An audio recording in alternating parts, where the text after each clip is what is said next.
पहले खबर भी बना दें कि ब्रह्मपुत्र पर बन रहे चीन के सबसे बड़े बांध को लेकर भी विदेश मंत्रालय ने भारत की चिंताएं चीन को बताई हैं। विदेश मंत्रालय ने कहा है कि आपके डैम से हमें नुकसान न हो, क्योंकि ब्रह्मपुत्र नदी तिब्बत के बाद भारत से होकर गुजरती है। भारत की चिंता है कि दुनिया के सबसे बड़े बांध से अगर पानी अचानक छोड़ा गया या पानी रोका गया तो ब्रह्मपुत्र के निचले इलाकों पे असर पड़ेगा, इससे तबाही मच सकती है।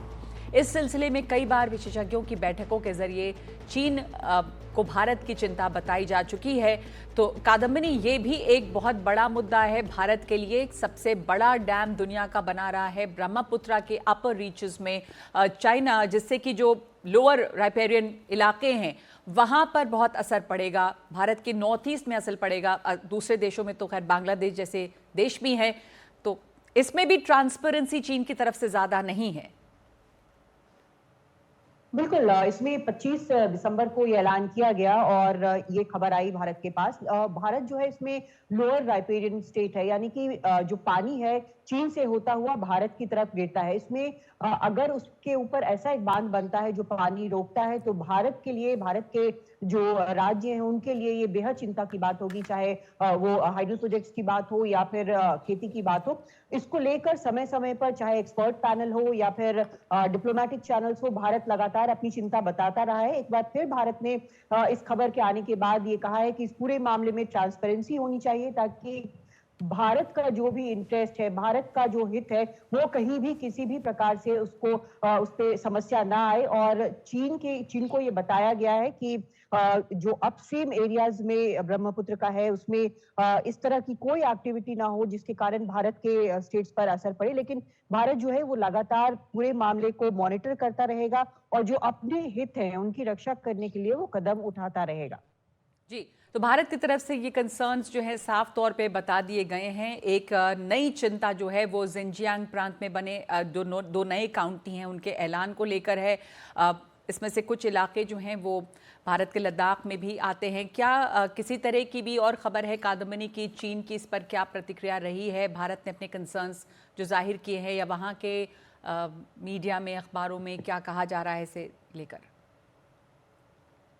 देखिए, ऐसा पहले भी हमने देखा है, चाहे वो अरुणाचल का मामला हो या और कुछ इलाकों का, उसमें लगातार हमने देखा है कि नए नामों का ऐलान चीन कर देता है। भारत इसका पुरजोर विरोध करता है। लगातार भारत कहता रहा है कि नए नामकरण से कोई सच्चाई जो है वो नहीं बदल जाती। भारत की संप्रभुता जो है वो अखंड रहेगी और जो इलाके भारत के हैं वो भारत के पास ही रहेंगे, चाहे नाम उनको कुछ भी दे दिया जाए। अगर ऐसे ही होता रहा तो भारत भी नाम दे सकता है, लेकिन उसका ये मतलब नहीं है कि किसी और देश का हिस्सा भारत का हो जाता है। तो वही चीज भारत लगातार कहता रहा। एक बार फिर भारत ने एक साफ तौर पर यह कहा है कि उन्होंने जो इस नए प्रीफेक्चर में 2 काउंटीज को नाम दिए हैं, उसका कुछ इलाका लद्दाख में आता है। इस पर कड़ा विरोध बिल्कुल जताया गया है और आगे भी जताया जाता रहेगा। ये जिनजियांग प्रांत को लेकर कादम्बिनी पहले भी चिंता रही है कि वहाँ पर जो माइनॉरिटीज़ हैं उनके ऊपर चीन अपना एजेंडा जो वो थोपता रहा है। लेकिन इस वक्त में भारत के लिए 2 बड़ी चिंताएं हैं। एक तो जिनजियांग प्रांत में 2 नए काउंटीज़ का ऐलान, जिसका कुछ हिस्सा लद्दाख में आता है, और दूसरी तरफ में ब्रह्मपुत्रा पर जो बड़ा बांध बन रहा है, इससे कई और देश भी प्रभावित होंगे। लेकिन भारत चूंकि इसमें एक निचले हिस्से में पड़ता है, तो नॉर्थ ईस्ट के जो इलाके हैं वो भी इससे प्रभावित होंगे। इसे लेकर भारत ने प्रतिक्रिया दी है, लेकिन चीन की तरफ से इस पर कोई अभी रिएक्शन नहीं आया है। चीन ने कोई किसी तरह की ट्रांसपेरेंसी भी नहीं दी है। लेकिन कादम्बिनी, चीन की जो आक्रामकता है लगातार अपने नेबर्स के साथ में, एक तो ये भी है कि इन दिनों चीन और भारत के रिश्ते बेहतर हुए हैं। गालवान झड़प, जो हिंसक झड़प हुई थी, उसके बाद से रिश्तों पे बर्फ जमी थी।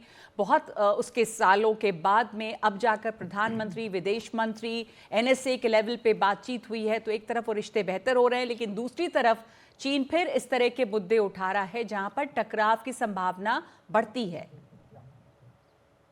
जी देखिए, अभी फिलहाल जो हुआ है गलवान में, जो झड़प हुई थी जिसमें हमारे सैनिक शहीद हुए थे, उसके बाद रिश्तों पर बर्फ जमी थी और चीन भी चाहता था कि रिश्ते सामान्य हो, क्योंकि उसको भी आर्थिक नुकसान है, उसके भी लोग चाहते हैं यहाँ पर आना जाना। अब रिश्ते सामान्य करने की कोशिश तब शुरू हुई है जब डिसएंगेजमेंट वहां पर जहां पर झड़प हुई थी वहां पर हो गया है और डी एस्केलेशन हो गया है। तो उसके बाद वहां पर बातचीत शुरू हुई है। लेकिन ऐसा नहीं है कि एक झटके में रिश्ते जो हैं वो सामान्य हो जाएंगे, क्योंकि चीन को अपनी तरफ से भी बहुत कदम उठाने होंगे। सीमा विवाद को लेकर हमने देखा कि एनएसए ने बात की है, और कई मुद्दों पर बात हो रही है, लेकिन अगर आप देखें, इसको नजदीक से देखें, तो ये प्रोग्रेस जो है काफी स्लो है। न सिर्फ इन सभी मामलों को लेकर और सीमा विवाद को लेकर, बल्कि इस तरह के जो मसले हैं उन पर भी भारत की नजर रहेगी पूरी तरह से रिश्ते सामान्य करने के पहले, क्योंकि ये एक बेहद अहम मसला है। चाहे वो रीनेमिंग का मसला हो, या नए प्रीफेक्चर्स, नए काउंटीज के नाम का मसला हो जिसका हिस्सा लद्दाख में पड़ता है, या फिर एक ऐसे डैम की बात हो जिसका सीधा असर भारत के ऊपर पड़ेगा। तो सभी चीजों को लेकर भारत जो है वो बहुत नजदीक से नजर रखे हुए है, मॉनिटर कर रहा है, और ओवरनाइट जो है वो रिश्ते चीन के साथ सामान्य नहीं होंगे। हर चीज पर नजर रहेगी कि चीन क्या कदम उठाता है, चीन किस तरह से पारदर्शिता बरतता है, चीन किस तरह से भारत के इंटरेस्ट को नजर में रखता है, भारत की सेंसिटिविटीज को नजर में रखता है। इन सब को देखने के बाद ही एक बार फिर से रिश्ते जो हैं पूरी तरह से पटरी पर लौट सकते हैं। तो चीन के लिए भी शायद ये बेहतर होगा कि इस पूरे मामले में वो पारदर्शिता बरते। जी, और यही उम्मीद है चीन से कि वो पारदर्शिता बरते। अगर रिश्तों को वाकई सुधारना है, इस तरफ कई कोशिशें हुई हैं, लेकिन बहुत सारी चिंताएं अलग अलग फ्रंट पे चीन के साथ बनी हुई हैं। सबसे पहले तो ब्रह्मपुत्रा पर जो बड़ा बांध बना रहा है, दुनिया का सबसे बड़ा बांध चीन बना रहा है, उसे लेकर बड़ी चिंता है भारत की। इसके अलावा बड़ी चिंता ये भी है कि जिंजियांग में 2 नए काउंटी का ऐलान चीन ने किया है, लेकिन बांध से लेकर चिंता इसलिए है क्योंकि भारत जो है वो निचले हिस्से में पड़ता है, और अगर अपर स्ट्रीम से ब्रह्मपुत्रा के चीन किसी भी तरह से पानी को कंट्रोल करता है तो निचले हिस्सों में बाढ़ या सूखे की स्थिति को वो कंट्रोल कर सकता है, और ये एक बहुत बड़ा कंसर्न है। साथ ही इलाका जो है वो एक एक्टिव टेक्टोनिक जोन है जहां पर भूकंप भी आता रहता है। तो कई लिहाज से यहां पर ये चिंताएं हैं जिस पर चीन से किसी तरह की ट्रांसपेरेंसी की उम्मीद है। आगे बढ़ते हैं खबरों में और बात करते हैं बीपीएससी की, जहां पर बीपीएससी की परीक्षा में जो कथित तौर पर गड़बड़ियां हुई हैं, अनियमितताएं हुई हैं, उसे लेकर छात्रों का आंदोलन तेज है और बड़ा होता जा रहा है, और इसमें अब नेताओं की भी शिरकत हो गई है। जन स्वराज पार्टी के संस्थापक प्रशांत किशोर गांधी मैदान में अनशन पर बैठ गए हैं। पप्पू यादव ने भी छात्रों के समर्थन में आज बिहार बंद बुलाया है। पूर्णिया से सांसद पप्पू यादव के समर्थकों ने आज चक्का जाम किया है। पप्पू यादव के समर्थकों ने रेलवे ट्रैक भी जाम कर दिया है। बाद में पुलिस ने प्रदर्शनकारियों को रेलवे ट्रैक से हटाया। इस दौरान पप्पू यादव ने आमरण अनशन पर बैठे प्रशांत किशोर पर भी निशाना साधा और कहा कि प्रशांत किशोर गांधी मैदान में सिर्फ एक नौटंकी कर रहे हैं, वो नटवर लाल है और उनका आमरण अनशन सिर्फ दिखावा है। साथ ही बोले कि पेपर कब तक लीक होंगे। ये लड़ाई बीपीएससी को लेकर नहीं है, ये बच्चों के भविष्य की लड़ाई है। मेरी लड़ाई लंबी है और इस लड़ाई को बहुत लंबी लड़ेंगे, सुप्रीम कोर्ट तक जाएंगे। कपिल सिब्बल जी से मेरी बातचीत हुई है, तो इसको नाटक बच्चों के साथ खिलवाड़ नहीं कर सकते। एग्जाम हो जाए या ना हो, सुप्रीम कोर्ट में भी कैंसिल कराएंगे, इसको आप लिख लीजिए। भी बैठे हुए हैं सर। ए भैया नीचे कौन नटवर लाल का नाम ले रहे हैं, क्या ठग का नाम लेते हैं सर। हमारी लड़ाई कोई छोटी नहीं है और इसको हम सुप्रीम कोर्ट तक जाएंगे, ये लड़ाई लड़ेंगे, ये मुद्दे होंगे। इसीलिए मेरी लड़ाई नाटक की 2 मिनट की औपचारिकता की नहीं है। गांधी मैदान में प्रशांत किशोर बैठे हैं। अनशन का आज दूसरा दिन है। एनडीटीवी से आज उन्होंने कहा कि नीतीश कुमार काम करना नहीं चाहते हैं, वो सिर्फ सत्ता में रहना चाहते हैं। साथ ही बोले कि नीतीश ने बेरोजगारी भत्ता देने का ऐलान किया था, वो भी उन्हें दिया जाए। प्रशांत किशोर का आज धरने का दूसरा दिन है। प्रशांत जी, आप अनिश्चितकालीन धरने पे बैठे हैं और अनशन पर बैठे हैं, लेकिन कल तो री एग्जाम तो लिया जा रहा है, तो फिर इसका औचित्य क्या रहा? नहीं, री एग्जाम से इसका कोई लेना देना नहीं है। हम लोग अनशन पर इसलिए नहीं बैठे कि एग्जाम हो या री एग्जाम हो, एग्जाम का कोई महत्व ही नहीं है। जब आधी से ज़्यादा बीपीएससी की सीट पहले से ही बेच दी गई है, 30 लाख रुपए से 1.5 करोड़ रुपए तक सीट, एक सीट का सौदा कर लिया गया है, तो एग्जाम करके बच्चों को क्यों उनके आंख में धूल झोंक रहे हो? ये तो क्लियर है। मैंने तो पहले कहा कि नीतीश कुमार ने एक स्कीम चलाया था, डिग्री लाओ नौकरी पाओ। अब नीतीश कुमार को एक घोषणा कर देनी चाहिए, पैसा लाओ नौकरी पाओ। नहीं, लेकिन कल जब एग्जाम होगा, वही बच्चे जाके उसमें पार्टिसिपेट करेंगे। 4 लाख बच्चों में से 10-12 हज़ार बच्चे फिर कल एग्ज़ाम दे रहे हैं, और जो बच्चे एग्ज़ाम दे रहे हैं वो भी इस धरने में शामिल होंगे, वो भी इस अनशन में शामिल होंगे। वो एग्ज़ाम इसलिए दे रहे हैं कि मजबूरी है, क्या कर सकते हैं। लेकिन हम लोग अनशन पर इसलिए नहीं बैठे हैं कि कल का एग्ज़ाम कैंसिल कीजिए। अनशन पर इसलिए बैठे हैं कि नीतीश कुमार जो 10 साल से बच्चों के साथ कर रहे हैं उसके खिलाफ किसी को आवाज़ उठानी चाहते क्या है? हम चाहते हैं कि नीतीश कुमार जो घूम घूम कर 15 में वादा किए थे 7 निश्चय में कि सारे बेरोजगार युवाओं को भत्ता देंगे, बेरोजगारी भत्ता देंगे, 10 वर्ष में 1 रुपया भी उन्होंने किसी को नहीं दिया है। तो मैं चाहता हूं कि वो बेरोजगारी भत्ता दिया जाए। मैं चाहता हूं कि अगर बीपीएससी और नीतीश कुमार का बात मान लीजिए कि इस बार अनियमितता नहीं हुई है, लेकिन पीछे के एग्जाम में तो हुआ है, उन्होंने माना है, खुद से कैंसिल किया था। तो जितने भी पेपर लीक हुए हैं पिछले 5 साल में, उसमें किस शिक्षा माफिया पर कार्रवाई हुई, किस अधिकारी को जेल में भेजा गया, ये नीतीश कुमार बता दें। तीसरा, मैं चाहता हूं कि छात्रों की मांग है कि डोमिसाइल यहाँ लागू हो। जब यहाँ बहाली हो रही है तो आधे से ज्यादा लोग दूसरे राज्य के लोग आकर, यानी कि आपने अपना गोल पोस्ट अभी फिलहाल चेंज कर दिया? नहीं, ये तो कल से, जब से हम लोग अनशन पे बैठे हैं तो 5 मांग हम लोग लेकर बैठे हैं। उसमें बीपीएससी अभ्यर्थियों की जो मांग है वो 1 मांग है, 4 मांग वो है जो कि युवाओं से जुड़ा हुआ है, जो नीतीश कुमार ने वादा किया है खुद से। बेरोजगारी भत्ता दीजिए, जो लोग पेपर लीक के लिए दोषी हैं उन पर कार्रवाई कीजिए, श्वेत पत्र जारी कीजिए, लाठी मारना बंद कीजिए।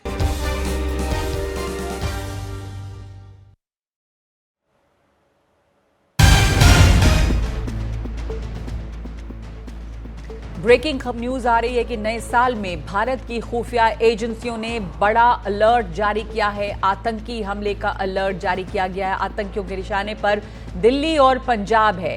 यह भी पता चल रहा है कि आईएसआई सीरियल बम धमाके की साजिश रच रही है। खुफिया विभाग के पास आतंकी हमले की साजिश की महत्वपूर्ण जानकारी आई है। ये भी पता चल रहा है कि पाकिस्तानी खुफिया एजेंसी और बांग्लादेश के आतंकियों के निशाने पर भारत में 2025 में पाकिस्तान की खुफिया agency ISI serial bomb blast करने की साजिश रच रही है। हमारे सहयोगी मुकेश सिंह सेंगर हमारे साथ जुड़ गए हैं। मुकेश, खुफिया जानकारियां सामने आई हैं और एक बड़ी ब्रेकिंग न्यूज इस वक्त है कि दिल्ली निशाने पर है।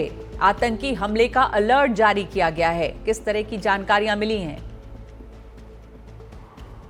देखिए, बिल्कुल भारतीय खुफिया एजेंसियों के हाथ काफी अहम जानकारी लगी है और ये जानकारी आतंकी हमले को लेकर है। जानकारी के मुताबिक पाकिस्तानी खुफिया एजेंसी आईएसआई बांग्लादेशी आतंकवादियों के साथ में और पाकिस्तान में मौजूद इस्लामिक टेरर ऑर्गेनाइजेशन के साथ मिलकर भारत के कई शहरों में सिलसिलेवार तरीके से बम ब्लास्ट करने की तैयारी कर रही है।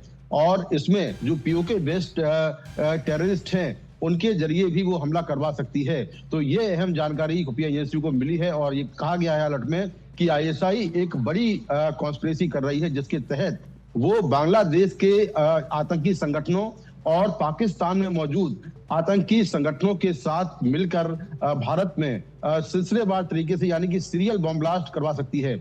अलर्ट में ये भी कहा गया कि ये धमाके भारत के मेट्रो शहरों में हो सकते हैं। खास तौर से पंजाब और दिल्ली को हाई अलर्ट पर रहने के लिए कहा गया है। कई राज्यों के जो इंटेलिजेंस एजेंसीज हैं उनसे कहा गया है कि वो अलर्ट पर रहें और किसी भी हालात से निपटने के लिए तैयार रहें और लगातार अलर्ट बनाए रखें। तो जो सेंट्रल एजेंसीज हैं उन्होंने राज्यों की एजेंसियों को जानकारी दे दी है कि वो अलर्ट पर रहें और खास तौर से दिल्ली और पंजाब पर जो है वो फोकस रखने के लिए कहा गया है, क्योंकि दिल्ली हमेशा से आतंकवादियों के निशाने पर रहती है। वहीं जो मुंबई है, मुंबई के लिए भी अलर्ट जारी किया गया है।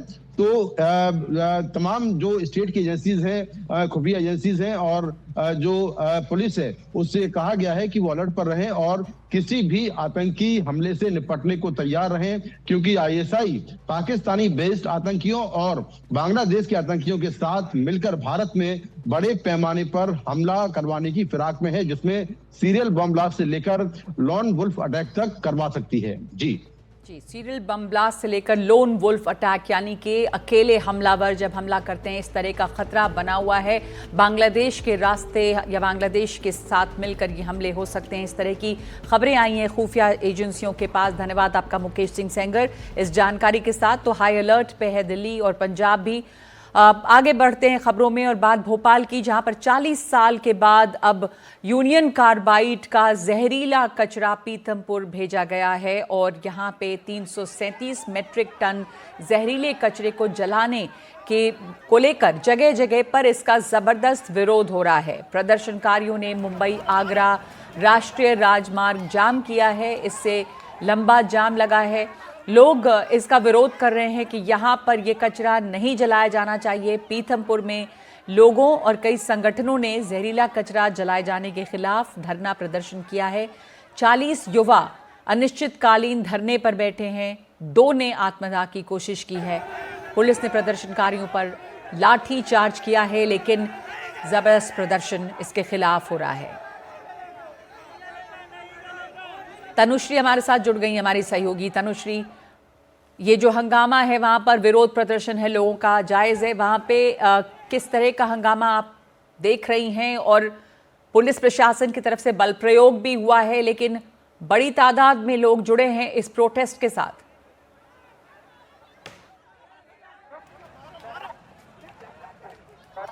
जी बिल्कुल, लगातार सुबह से यहाँ पे प्रदर्शन जो है जारी है। भारी संख्या में यहाँ पे लोग मौजूद हैं और उनकी मांगे हैं कि जब तक यहाँ पर जो प्रदर्शन जारी है, प्रदर्शनकारियों का कहना है कि जब तक जितने भी कंटेनर्स आए हैं वापस भोपाल नहीं चले जाते, तब तक ऐसे ही वो प्रदर्शन करते रहेंगे। कुछ समय पूर्व यहाँ पे पत्थरबाजी भी हुई है, पुलिस द्वारा लाठीचार्ज भी किया गया और पुलिस बल जो है भारी संख्या में यहाँ पे तैनात है, ताकि जो भीड़ जो उग्र हो रही है उन पे एक तरीके से बोल सकते हैं कंट्रोल किया जा सके और किसी भी तरीके की जनहानि उनके द्वारा या खुद को हानि ना पहुंचा सके।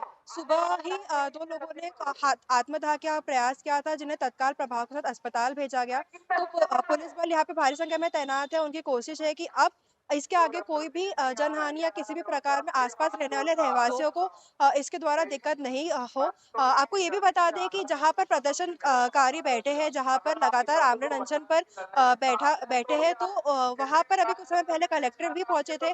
उन्होंने आश्वासन दिया है कि जो प्रदर्शनकारी है वो कुछ लोगों को चिन्हित करे, जो उनके द्वारा वो सीएम मोहन यादव तक उनकी बात पहुंचाएंगे और अगर सीएम मोहन यादव तक हो सके तो चिन्हित कुछ लोगों द्वारा उनसे बातचीत भी करवाई जाए। सवाल है कि ये जो कंटेनर्स हैं, कितने कंटेनर्स आए हैं? जहरीला कचरा है इसमें, इससे लोगों का गुस्सा भी समझ में आता है, पर इन्हें कहाँ पे जलाए जाने की बात है?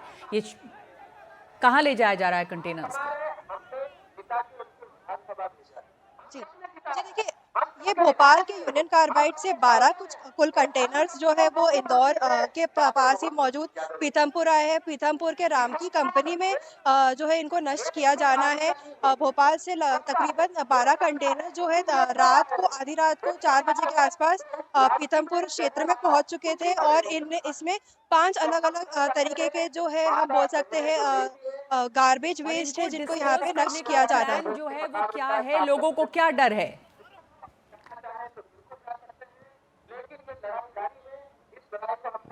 जी देखिए, जो कचरा पीथमपुर के रामकी फैक्ट्री में डिस्पोज होने वाला है, वो कुछ वर्ष पहले 2015 में भी कुछ अंश इन कचरे का यहाँ पे जलाया गया था, जिसके एक बोल सकते हैं परिणाम जो है यहाँ पे देखने को मिले। आसपास की जो खेत है वहाँ पे फसल में भारी कमी देखने को मिली, पानी दूषित हो गया था, आसपास की जमीन खराब हो गई थी, मवेशियों के स्वास्थ्य पर असर देखने को मिला था। तो वही अब लोगों को डर है कि जब 337 टन कचरा जब यहाँ पे जलाया जाएगा तो हो सकता है कि आने वाले समय में कैंसर जैसी बीमारियां या अन्य कई बीमारियां यहाँ पे हो सकती है। लोगों को ये भी डर है कि जिस प्रकार भोपाल में जब ये हादसा हुआ, तब जब जो अब उनके वहां पे रहने वाले लोगों की जो अगली पीढ़ियां यहाँ पर जो अब जन्म ले रही है, वो किसी न किसी जो बोल सकते हैं एक गलत तरीके से यार उनका हाथ जो टेढ़ा है, उनके आंख तो लोगों में कई बीमारियां अगली पीढ़ियों में भी देखी गई हैं। तनुश्री, जैसा कि आप बता रही हैं, लोगों को यहाँ पर यही डर है कि आने वाले समय में यहाँ की मिट्टी, यहाँ की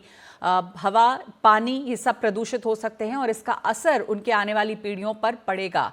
तो ये समस्या है। इस समय भोपाल से जहरीला कचरा पहुंचा है पीथमपुर, जिसे लेकर विरोध प्रदर्शन वहां लोग कर रहे हैं। धन्यवाद आपका तनुश्री देसाई हमारे साथ जुड़ने के लिए।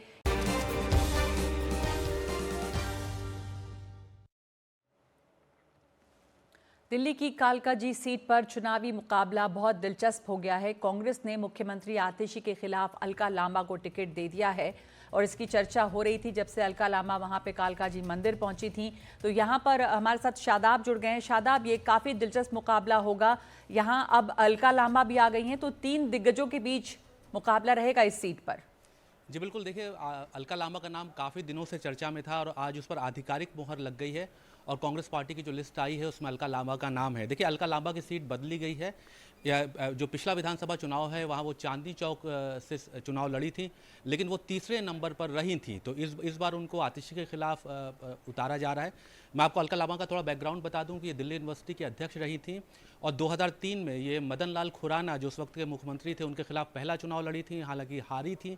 फिर ये कांग्रेस छोड़कर आम आदमी पार्टी में चली गई थी और आम आदमी पार्टी से ये विधायक भी बनी थी। 2015 में चांदनी चौक से ये अरविंद केजरीवाल की पार्टी से एमएलए चुनी गई थी। तो 2015 से 2020 तक ये एमएलए रही, लेकिन बाद में इनका अरविंद केजरीवाल से मतभेद हुआ और इन्होंने पार्टी छोड़ दी थी। तो फिर कांग्रेस में आ गई थी और कांग्रेस में 2020 का विधानसभा चुनाव ये चांदनी चौक से हारी थी। लेकिन इस बार जो है ये आतिशी के सामने होंगी और महिला कांग्रेस के अध्यक्ष हैं, तेज तर्रार नेता मानी जाती हैं। हालांकि उनके सामने बड़ी चुनौती है, क्योंकि ये जो विधानसभा है वो नई विधानसभा है उनके लिए, चूँकि आतिशी काफ़ी टाइम से वहाँ काम कर रही हैं, वहाँ के लोगों को वो जानती हैं। तो लेकिन कांग्रेस पार्टी को लगा कि आतिशी के खिलाफ कोई मजबूत महिला कैंडिडेट देना चाहिए, तो अलका लांबा को आगे किया गया है। जी, धन्यवाद आपका शादाब। मजबूत महिला कैंडिडेट के तौर पे अलका लांबा को कांग्रेस ने टिकट दिया है। वो उनका सियासी सफ़र जो है वो दिल्ली यूनिवर्सिटी से शुरू हुआ था। चुनाव वो पहले हार चुकी हैं, लेकिन इस दफ़ा फिर एक बार ये दिलचस्प मुकाबला रहेगा। एक ब्रेक ले रहे हैं इस वक्त हम 5 की बात में।